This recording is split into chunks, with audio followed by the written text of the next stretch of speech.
দিগাই জাতীয় দল ঘোষণা হয়েছে বলে কেডা ঘোষণা করছে কুমে এদি এদি এই বাবা বাপন কাকু ভালো আছেন? এই যে টি-20 বিশ্বকাপের জন্য যে দলটা ঘোষণা করা হয়েছে এই দলে তো 2-3 জন প্লেয়ার কম পড়ে গেছে। এই দলে ওপেনিং জুটিতে তো দরকার আছে নাজমুল হাসান পাপন কাকুকে। এই দলে ওয়ান ডাউনে থাকবে নাজমুল হাসান পাপন কাকু এবং মিনাজুল আবেদিন নান্নু এবং আছে আমাদের সুজন কাকু। অলরাউন্ডার হিসেবে সুজন কাকু আর সালাউদ্দিন কাকুকে নিতে পারেন না। আপনাকে এই যে জাতীয় দলটা ঘোষণা করছেন এটা তো বাঙালির পছন্দ হয় নাই। আমাগো দরকার জাতীয় দলে আমাগো নাজমুল হাসান পাপন কাকু থাকবে, মিনাজুল আবেদিন নান্নু থাকবে, সুজন কাকু থাকবে। বিসিবি থেকে মিনিমাম 4-5 জন প্লেয়ার ওখানে থাকা দরকার। আচ্ছা আমার একটা প্রশ্ন, আমাগো মেহেদি মিরাজ আর সাইফুদ্দিন কি জামাত ইসলাম করে না হেফাজত ইসলাম করে না বিএনপি করে? এরমের বাদ পড়ার তো এটা তো অলৌকিক ঘটনা। এই বিসিবি আর ঘরের বউ এই হইলে এক হোমানে মশার বাচ্চা মশাকে পিড়ে যা রোমবার জাতীয় দল ঘোষণা করে দেখি তো কামড়াও খাই মশার বাচ্চা মশা চুল ফ্রাই যাই হোক বিসিবি আর ঘরের বউ এই হইলে হোমান কিল্লিকে কইছি প্রত্যেক ফিরে একটা না একটা আইকে বাজাইবে। আমরা যতই ভালো পান যত যাই করেন আইকে একটা থাকবি বুঝলেন। গত বিশ্বকাপে মাহমুদুল্লাহ নিয়ে একটা সমালোচনা হয়েছে না? মাহমুদুল্লাহরে বাদ দিয়ে হারা জাতীয় দল ঘোষণা করছে যেখানে মাহমুদুল্লাহ ফুল ফর্মে। হ্যাঁ এবার সারা বাংলাদেশে আন্দোলন হয়েছে, ঝাড়ু মিছিল হয়েছে, জুতা মিছিল হয়েছে, পিসা মিছিল হয়েছে। এইবার কয় কি কয় আমাকে টার্গেট এলি নেক্সট বিশ্বকাপ আইসে। এই বিশ্বকাপে এবার মেহেদি মিরাজ আর সাইফুদ্দিন নাই।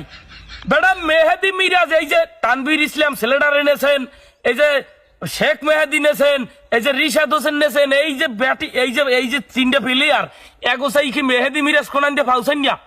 মেহেদি মিরাজের আমরা ধরিয়ে রাখছি ভবিষ্যৎ সাকিব আল হাসান, ভবিষ্যৎ নাম্বার 1 অলরাউন্ডার, ভবিষ্যৎ ক্যাপ্টেন। সেই ভবিষ্যৎ ক্যাপ্টেন জাতীয় দলে চান্স পায় নাই। এখানে আবার আইছে মশার বাচ্চা মশা পিড়াইয়া ক্রিকেট বোর্ড ফসল গেল এলাকা ফসল গেলাম সেনা মানুষ। সেই জন্য সাইফুদ্দিন মেহেদি মিরাজ চান্স পায় নাই। কেন মেহেদি মিরাজ আর সাইফুদ্দিন কি জামাত ইসলাম করে না জামাত শিবির করে না হেফাজত ইসলাম করে? কোনটা হাত পা খামার খায় দাঁড়াইছে হাত পা খামার খায়? মেহেদি মিরাজ কেন বিশ্বকাপ দলে স্কোয়াডে থাকবে না? ও থাকবে বেস্ট 11 এবং নাম্বার 1 অলরাউন্ডারে। যে সমস্ত প্লেয়ার নিয়েছেন এগোসাইয়া শত গুণে মেহেদি মিরাজ ভালো খেলায় শত গুণে, সেখানে মেহেদি মিরাজ কেন থাকবে না? আমার কথার উত্তর চাই। যে রোম বোলিং এই রোম ব্যাটিং পেসার আর স্পিন নাই হোমানে পিড়ায়, বিপিএল এ ফর্মে, জাতীয় দলে ফর্মে, ওডিআইতে ফর্মে, টেস্টে ফর্মে, সেখানে মেহেদি মিরাজ কেন জাতীয় দলে থাকবে না? আমি এই প্রশ্নের উত্তর চাই। তা যখন মেহেদি মিরাজ নাই, যখন মেহেদি মিরাজ দলে নাই, সেখানে পাপন কাকুকে দিতেন। মেহেদি মিরাজকে নেন নাই, সেখানে পাপন কাকুকে দেন, সে ভালো খেলায়। আমি জানি সে প্লেয়ারদের নিয়ে ভালো খেলা। মশার বাচ্চা মশা সমান বাড়ি গেলাম দুমকার উপরে যার মশার উপরে জারি। এইবার ভাই সাইফুদ্দিন পোলাডা হারাল্লা কি ফর্মে অলরাউন্ডার একটা ব্যাটসম্যান। এই হার জায়গায় কে নিয়ে তুই তাজমির হাসান সাকিব প্লেয়ার নামও জানি না জাতীয় দল ঘোষণা করছে। আমাকে তামিম, আমাকে মুশফিক, আমাকে মাহমুদুল্লাহ, আরে আমার কোথার সরান হরিণ, সেই হরিণেরা কোথায় হ্যাগো বাদ দিয়ে জাতীয় দল ঘোষণা করছে গোলামের বইরা। এইবার এই যে টনটন কুমার দাসকে নিয়েছে, তো টনটন কুমার দাস কি খেলায় আয়? তোকে টনটন কুমার দাস দিয়ে ডাব্বা মারে 70 ম্যাচ পর একটা 50 মারলে এবার হারা 70 ম্যাচ অটো সাইজ খেলায়। এই লিটন দাসকে রাখছো আয় ফর্মে নাই, লোডা মারে ডাক মারে।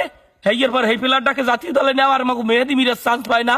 ধরিয়া কালে মশার বাচ্চা মশারি তো খাতাই খুব হয়ে যায়। মশার বাচ্চা মশারি তো বয়কট বিসিবি, বয়কট জাতীয় দল, বয়কট বিশ্বকাপ। যে বিশ্বকাপ আমাগুলো সিনেমিনি খেলায় প্রত্যেক বছর একটা সার্কাস করা লাগবে।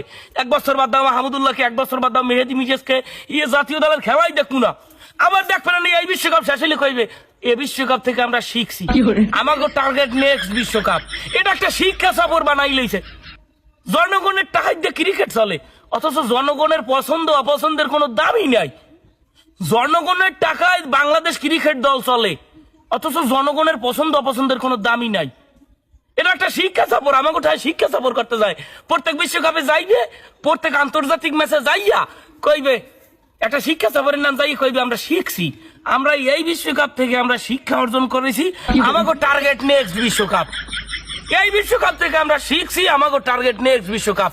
দরিয়া পিছাই মশার বাচ্চা, মশার বাচ্চা, মশা। তা বাবা ভাবন কাকু, আপনাদের শিক্ষা সফর শেষ হইলে জাতিকে বললেন যে আমাকে শিক্ষা সফর শেষ, কিন্তু এবার আমরা ছাড়বো না।